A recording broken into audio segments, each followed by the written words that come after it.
It's March 29th, 2019. I'm Harley Sims, and this is the Atlas of Elsewhere.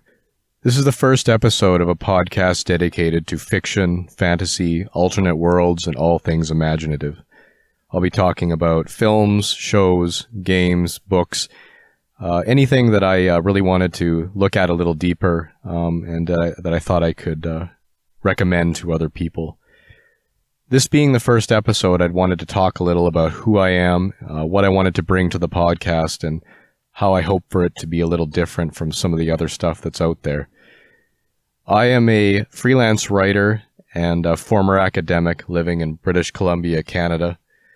I've published articles internationally, scholarly articles, popular articles, book reviews, and I published my first novel, The Unsung, in May of last year. The audiobook I released earlier this year. You can find links to my website and to my book and all that stuff on this page. I have a BA and MA in English from Carleton University in Ottawa and a PhD from the University of Toronto. So yes, I am a doctor. You can call me Harley or call me Dr. Sims. Just don't call me Mr. Sims, because I did not go to evil arts and humanities school for 10 years to be called Mr., and believe me, it is evil. I specialized in imaginative literature, romantic literature, medieval literature, fantasy literature, and a lot of languages rooted in those traditions, or whose body of literature exemplified those traditions. Norse, Irish, Welsh, Latin, and there are quite a few others to varying degrees.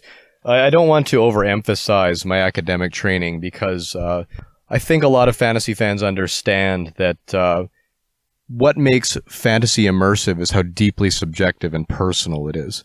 We get into it and we lose ourselves in it, and I don't think that answers very well to external authority. It's not something that we need to be instructed on. It's more something that we need to be encouraged along into. And that was why, from the beginning, I was more interested in how people become immersed in story, and on the flip side, how authors create immersive story, than I was studying kind of the standard, the traditional kind of historical development of literature, although that was a large part of it as well. In making a fantasy podcast, or a podcast dedicated to fantasy and imaginative literature, I wanted to, instead of just, adding something to the pile, I wanted to approach it in a way that kind of reflects my own experience with it. That being, when you get into this stuff, you're young, or when you do get into it, if you get into it, it's when you're young. And there's really no mystery why we are drawn to this stuff. It's sensational, it's magical, it's thrilling, it's full of incredible things, incredible feats, people who come from nowhere to become kings. It's just something that we find increasingly contrary to life in the real world. But of course, as kids, you don't know that yet. There is a quote that is popularly attributed to G.K. Chesterton, which is actually a variant of what he said, which is fairy tales don't tell children that dragons exist. Children already know that dragons exist. Fairy tales tell children that dragons can be killed. And I think it's important to keep this in mind, not only because of what we tend to believe as children, or at least what we have yet to disbelieve, but also because this would have been the way we would have looked at the world for tens of thousands, hundreds of thousands, millions of years, depending upon how far back you want to reach into the human or mammalian consciousness. There was no way of telling what was going on over the next horizon or what was possible, not the way scientific empiricism preordained our expectations. And that's kind of where I come into it. As one ages, one is faced with three choices when it comes to fantasy and imaginative fiction.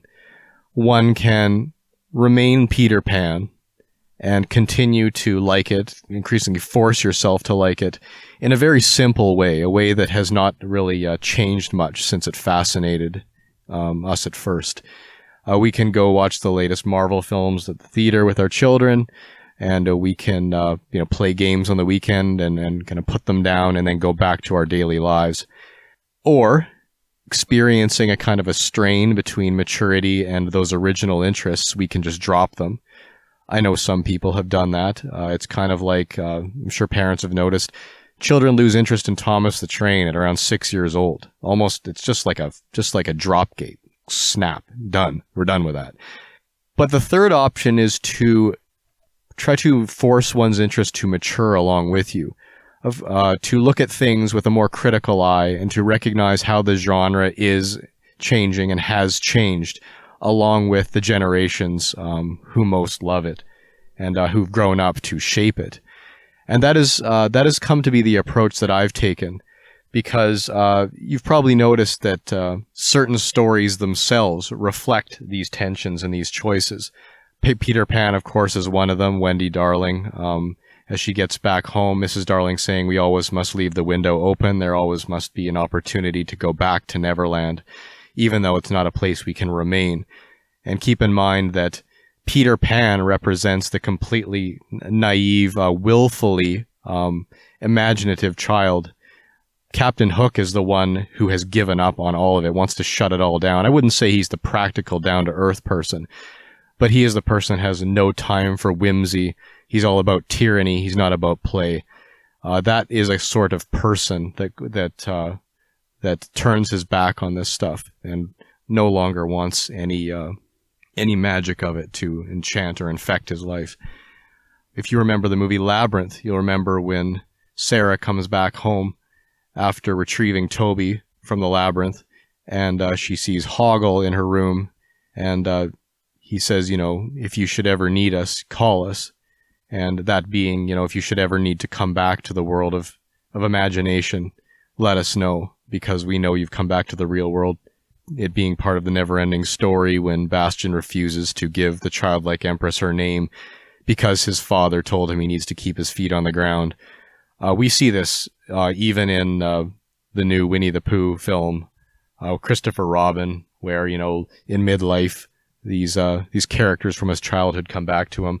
Although even the original Winnie the Pooh stories and cartoons talked about this. I mean, they were written by a grown-up who understands what happens as one ages. I've always seen the application in fantasy and imaginative fiction. I've always seen the heroes and the lessons that are applicable to our own lives and that have encouraged people to pursue certain avenues professionally in terms of their identities. I have had friends who are soldiers into law enforcement who are really into fantasy and superheroes and Dungeons and Dragons. They took these interests and they used them to inform their choices in life. From the beginning, myths and legends have been about this. It's been about exploring possibilities that more of a naturalistic mode of storytelling wouldn't be able to address. One film that I constantly think about is Unbreakable by M. Night Shyamalan. It's one of the most gorgeous movies I've ever seen. It's about a born defender who sees past the mediocrity he's been convinced of. Like Lambert the Sheepish Lion, he wakes up, realizes he's better, and he has a responsibility because of it. And these are the mature insights into fantasy and imaginative fiction that I want to explore. The things that see past the spectacle, the special effects, so to speak, and get us right into what makes these things so meaningful to us. I want this channel to be, above all, positive. That being said, I mean, I'm not going to sound like a kindergarten teacher who's going to praise everything. I know there is garbage out there.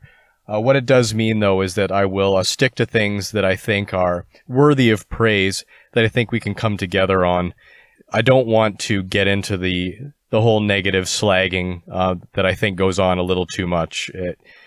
It's hard to make things. It is hard to be an author. It is hard to be a producer or a developer of any kind of art form, especially now that we live in the golden age for consumers. There's so much out there. There's so much available, and it's so low a price that we can easily move on to the next one without really any concern for how much work someone might have put into it.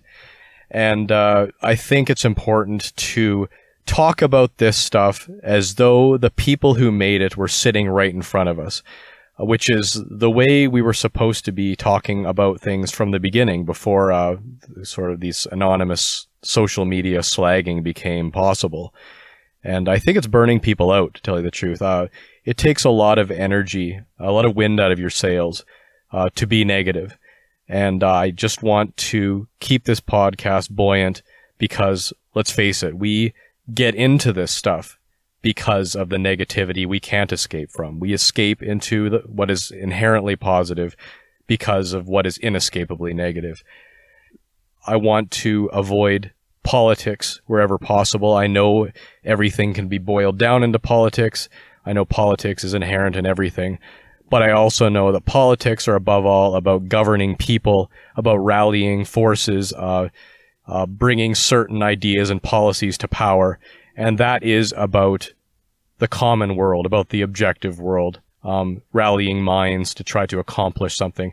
And that is in many ways antithesis to alternate worlds, where our own experiences and literacy are recruited to create an experience that is unique to ourselves, that we don't even need to talk about with other people if we don't want to. We can read a book, watch a film, play a game, walk away, go shopping, walk down the street in the shared world, and never really talk about our experiences in the alternate world because it's our own. So I think we need to respect that subjectivity and shared basis in a way that doesn't mistake politics and politeness. I also can't commit to making this podcast immediate, as in timely.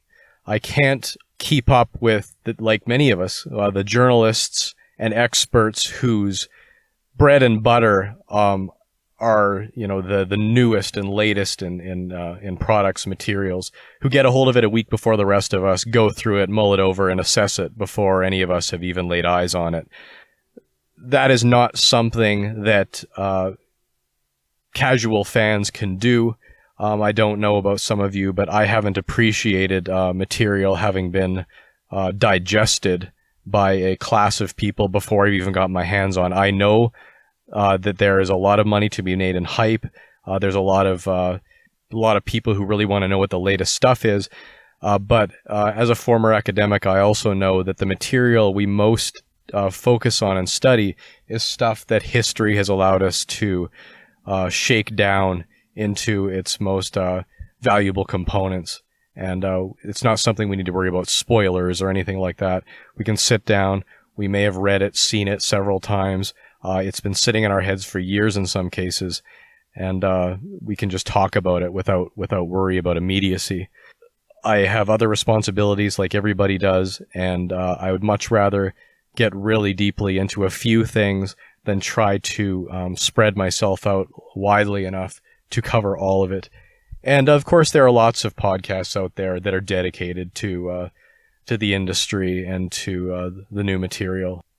So that housekeeping having been done, I want next week to talk about the aging hero in imaginative fiction. I watched Marvel's Logan for the first time a couple of weeks ago. I didn't watch it in theaters because I didn't want to see Wolverine get put in the ground, but I've come to appreciate it now in a different way, and I'd like to talk about it and other appearances of the aging hero throughout fiction, throughout games, throughout myth, that sort of thing, because I think it's a fascinating way of portraying the hero, painted into a corner by age, past his prime, but likely faced with the greatest challenge he's ever seen. So I hope you'll join me, and if you have any comments or suggestions, please, by all means, get a hold of me. I'm easy to get a hold of. You can follow the links on this page to my own website, or you can go to my Facebook page and message me from there. This has been the Atlas of Elsewhere, the first episode, and I'm Harley Sims.